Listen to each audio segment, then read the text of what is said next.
"Did you see that?" I said, looking into the darkness. "See what?" Ricky said, activating his lighter and holding it up in the air. Stephen, Corey and Derek all did the same, so the room became dimly lit and looked like a scene from a rock concert. I didn't have a lighter, so I just stood there. "Where's your lighter?" Stephen asked me. "Oh, right, never mind. Did you see that black figure standing in the kitchen?" I stammered out, to no one in particular. "Oh, you mean Johnny," Corey said, smirking. "At least that's what we call him, after Johnny Cash. You know, the man in black. He don't hurt nobody, so we just leave him alone. There's something about Johnny Cash's music that metalheads go crazy for. Folsom Prison Blues, Ring of Fire, One Piece at a Time, just to name a few. They might be considered country music to most people, but damn, those songs rock." "Yeah, we only see him when we're completely toasted," Derek said. "You must have caught a contact high or something, dude." "What? Are you kidding me?" I thought to myself. The sound of thunder roared in the distance as the sky became clearer and the room once again filled with sunlight. All four of them extinguished their lighters and put them back in their pockets. "That was one wicked-ass storm, man," Stephen said. "Came right out of nowhere." Suddenly the power came back on. "Yeah, man," Derek shouted. "Rock and roll," then howled like a wolf. The other three followed suit, and so did I. For the first time in a long time, I actually felt like I belonged. "Yeah, man, you're one of us now," Derek said, and high-fived me. I smiled, then I looked around the room, wondering about if these guys actually had made a deal with the old man. Wouldn't they all have something snake-skinned? But there was nothing. Everything was normal looking. Derek then pulled out another joint from his front right pocket, lit it, hit it, and then passed it to Corey. "I'm getting another beer," Ricky stated, and ran to the kitchen. "Get me one too," Stephen yelled. "Plug your gear in over there, dude, let's jam," Stephen said excitedly as he twirled his drumsticks between his fingers. I plugged my amp into the wall socket, plugged in the guitar, strapped it up, and stood there. "What are we going to play?" I asked. "Anything you want, man," Ricky said, swallowing his beer and handing Stephen his. Putting down his bottle and picking up his guitar, he continued. "Haven't you ever jammed out with your friends before?" "No, I don't really have any friends except you," I said, sounding like a complete loser. "Hey man, whatever shell you've been living in, we're about to bust it wide open," Derek said. "You're one of us now. You ain't just in a band, you're in this band. We don't care what you look like, what you do, what you don't do. We just want to have some fun and play some kick-ass rock and roll, right guys?" They all agreed in unison. Derek actually spoke like a normal person now, not nearly the pissed-off guy that I met in the church. "Count it off, Stephen," Derek said, and Stephen hit his drumsticks together and began playing a rhythmic drum beat. Derek looked at me and said, "Feel the rhythm," as he held his bass up and thumped it to the same rhythm as the drums, nodding his head as he played. Ricky started playing in rhythm, Corey began vocalizing, and I stood there, letting the music engulf me before I began playing. Going along with the rhythm, I really started getting into it, feeling all the sounds of all the instruments coming together to form a symphony of emotion within myself. I was the happiest I'd been in a long time. Well, except for my time with Susan, that is. I was so happy I actually thought I was going to cry. But I wasn't going to do that in front of these guys. That would be a big mistake. We all jammed for about half an hour, everyone throwing solos in here and there, and I couldn't get the smile off my face. After our session had ended, we all then sat down in the living room. "You sure you don't want something to drink, dude?" Ricky asked me. I'd just seen a ghost and I may be stoned, I thought to myself. "I could really use a cup of coffee," I replied. "We don't have a coffee pot, but there's a jar of instant in the kitchen cabinet. It was left behind from the previous tenants, so I don't know how long it's been in there, but it's all yours, man," Corey said, taking another hit. Cool. Something's better than nothing, I said. I got up and walked to the kitchen, found the coffee in the cabinet, grabbed an old styrofoam cup that was sitting on the counter, dumped it out, rinsed it, filled it with water and put it in the microwave for 1.5 minutes. Then I put a spoonful of coffee in it and stirred it up. There was no milk in the fridge, but there was a large canister of sugar on the counter, so I drank it black with sugar. Instant coffee really sucks, but beggars can't be choosers, right? I then walked back into the living room. I feel like blowing some speakers, man. Hey Mikey, what do you want to hear? Ricky asked. I don't care, I replied, as long as it rocks. Motley Crue it is then, Ricky said, throwing up the horns with his right hand. We all did the same, and he turned the volume up to 10, then hit play on the tape deck. It was so damn loud, it was great. We all started speaking along with Nicky Six as he said the lines to In the Beginning, the intro to Shout at the Devil, and the song began. We all started headbanging and thrashing around, singing the words and screaming. When the song ended, Ricky hopped up and turned the volume down a little, as Looks That Kill began to play. Then he asked, "Did you bring your songbooks with you?" I took a sip of my coffee and said, "Yeah, they're in the car." I jumped up and ran to the car, opened the trunk, grabbed both bags and shut it, when I saw Johnny standing in the attic window again when I looked up. I waved to him and ran back into the house, bag in each hand. Then I opened the songbook bag and dumped them on the floor. "Damn, dude, that's a lot of songs," Corey said. "Let me see one." "Me too," Derek piped up. "Me 3, said Ricky, snickering. I gave all of them a book, even Stephen. "These are pretty good," Derek said. "Damn good." I smiled and thanked him. "We'll start arranging some of these tomorrow," Ricky said. "Right, guys?" "Definitely," they all replied at the same time. "That's awesome," I said. My happiness came to an abrupt end, though, when there was a loud pounding on the front door. "Sheriff's Department, open the door," a voice yelled from the other side of it. "It's the cops," Corey said. "Hide the weed." Everyone scrambled, hiding the bag of weed under a couch cushion, spraying air freshener, dumping the ashtrays and pouring the beer down the sink. Ricky turned off the stereo. "Mikey, you're the sober one. You answer the door," Stephen said, as they all sat in the exact places they were before. "Be cool, man," Derek said, as another series of loud pounds on the door startled me. "Sheriff's Department, open this door now," the voice yelled even louder. I opened up to Reggie, the town sheriff, who explained. "We got a call complaining about blaring music coming from this Lord have mercy. You boys having a party in here or what?" he said. "What?" Derek said. "Very funny, young man. Now where is it?" Reggie said, in his best sheriff voice as he walked into the house. "You can't just walk in here.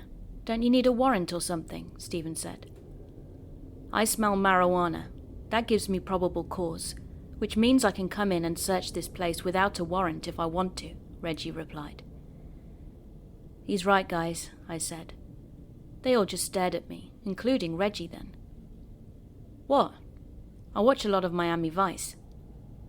Reggie turned back around and said, "Okay, for the last time, where is it?" But no one said a word. "All right, hands on the wall, everybody, and don't move." Ricky and I ran to the wall, and I thought about using my gift of want, but I decided to see how it played out. Stephen got up nonchalantly and walked over, and Derek and Corey looked at each other, smiled, then jerked themselves up with a hop and a fling of their hair, walking like supermodels to the wall. I had a feeling they'd been through this before. Reggie started to search the living room area, moving furniture, looking in drawers and tossing my books in the air. He'd actually gotten down on his knees, turned on his flashlight and looked inside each one of the drums in the drum kit. Stephen snickered as Reggie continued his search as we all stood there, hands on the wall.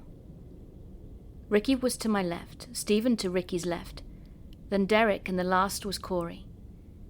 I turned my head to look at them, and that's when I noticed they'd all got the same snake tattoo on their right bicep.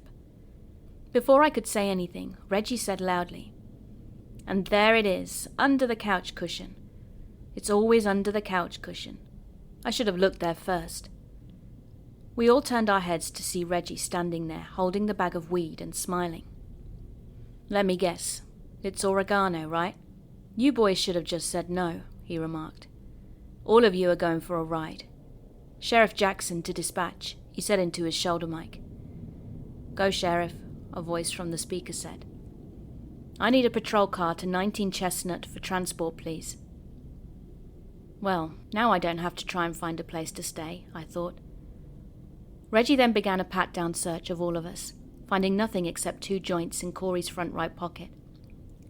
Now you have to remember that this all happened during the Nancy Reagan Just Say No countrywide campaign against drugs, so a small bag like that got you some serious time.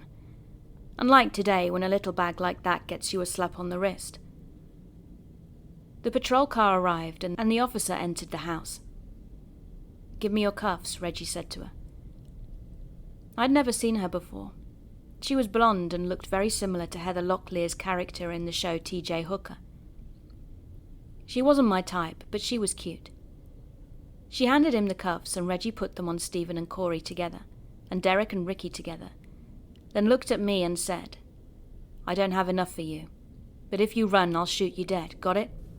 "Yes, sir, but just know that I didn't do anything," I replied.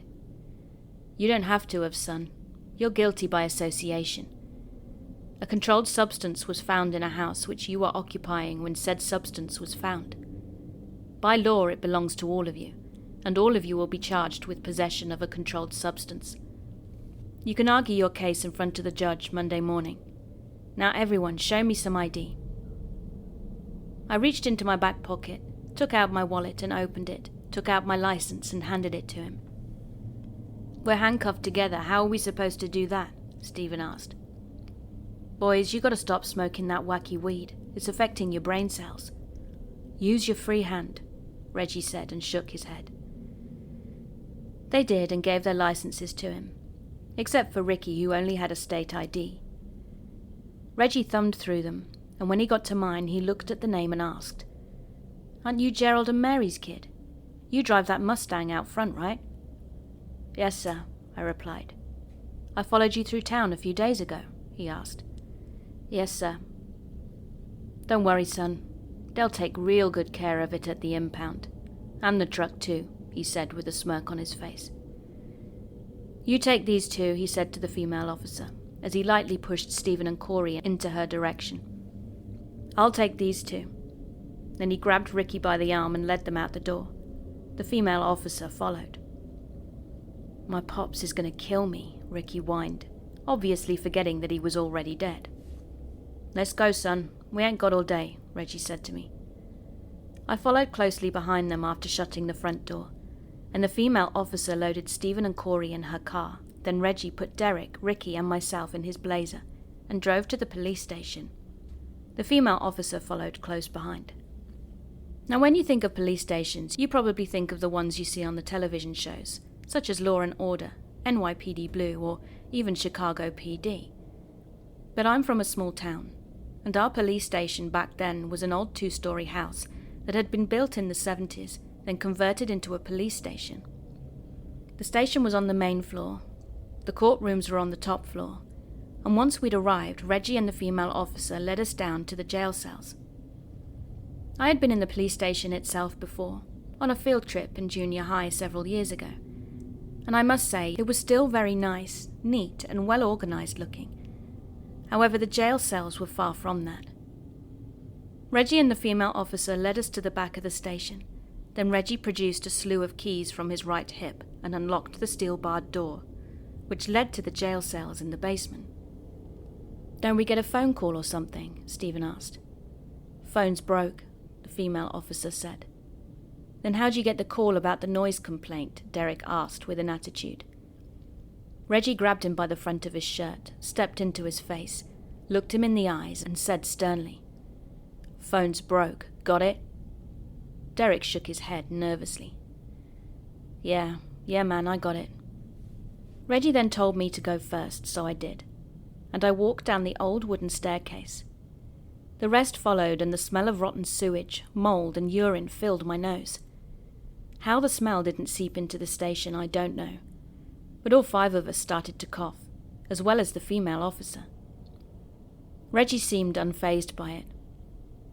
There were 4 cells down there, 2 on the left and 2 on the right, with a walkway in the middle. The exterior of the walls were made of cinder blocks, and metal pipes lined the ceiling, which leaked slimy brown water into the cells, various puddles of water covering the floor. There was a small window at the top of each cell, that I assumed were the basement windows, as it was actually a basement. And there was an old beat-up desk with a chair at the bottom of the stairs, where a big, fat, Jabba-the-Hutt-looking guy sat in a cop's uniform, eating. On the desk was an old black rotary phone, a small reading lamp, a notepad, and a styrofoam food container with some nasty-looking brown and green slop in it that the guy was eating. How could he eat with the smell was beyond me. Otis, the town drunk, was in the first cell on the left, most likely sleeping it off. Some corporate soup monkey-looking guy was in the cell across from Otis on the right, and the other 2 cells were empty, until we were in them, that is. Corey and Stephen in one, and Derek and Ricky and myself in the other. Each cell had 2 fold-up cots, a small metal sink, and a round hole in the corner on the floor that was about the size of a wall clock, and it had a roll of toilet paper next to it. I found out the hard way what the hole was for, when Otis woke up and squatted over it in front of everyone. "Don't give Tiny here any trouble, and you'll all get along just fine," Reggie said. Tiny looked at us and smiled, that nasty green mess stuck in his teeth and dropping out of the corners of his mouth. "Yup, I think," he said. I couldn't really tell with all that slop in his mouth. "Good night, boys," Reggie said sarcastically, as he and the female officer walked up the stairs, Tiny checking her out as he did. He laughed and then went back to eating. About an hour went by and the sun was beginning to set. The cells were getting darker by the minute, but there was still enough light to see. Derek and Corey were both scratching at the walls as cinder dust fell to the floor, and Stephen was leaning up against the bars of the cell singing, "I'm in the jailhouse now," that Johnny Cash did a cover version of. I told you, metalheads like Johnny Cash. Anyway, Ricky was laying down on the cot I was sitting on when I tapped him on the back and said, "Hey Ricky." He sat up. "What, man?" "Why do you all have snake tattoos?" I asked.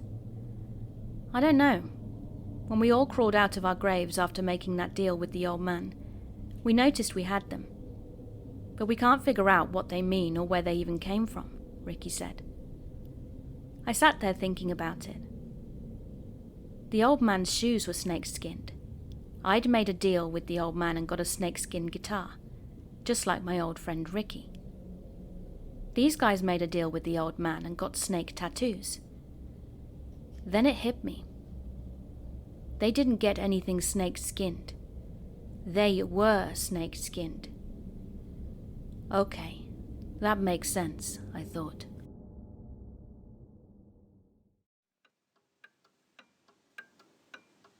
Hey, thanks for listening. I hope you enjoyed my video. And if you did, could you please give me virtual hugs by subscribing and clicking that notifications button. I also have a Patreon page and YouTube channel membership if you'd like to support me further.